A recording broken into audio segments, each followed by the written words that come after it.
A diabetes na gravidez, mais conhecida como diabetes gestacional, é caracterizada pelo aumento dos níveis de glicose no sangue durante a gravidez. O diabetes gestacional pode trazer complicações à saúde da mulher e do bebê. Entre essas complicações está prejuízos aos rins e hipertensão. Na gravidez, a mulher sofre algumas alterações hormonais. O corpo passa a produzir uma maior quantidade de insulina, responsável por levar a glicose dos alimentos até as células. Isso acontece com mais intensidade no último trimestre da gravidez. A diabetes gestacional coloca em risco a saúde do bebê, que passa a receber muita glicose por meio da placenta.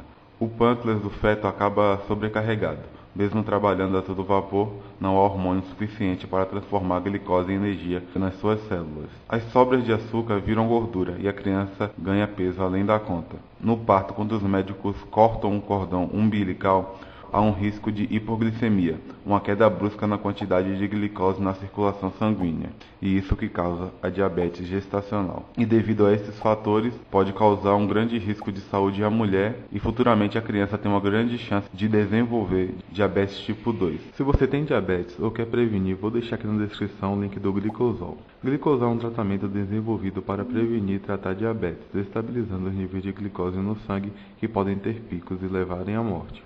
Se você não tem diabetes, mas tem pessoas na família que já tiveram ou quer prevenir para que você não venha a ter, o glicosol também é para você, porque ele ajuda a controlar os níveis de glicose no sangue e prevenir a diabetes, além de ter o selo de garantia da Anvisa, que comprova sua qualidade e eficácia.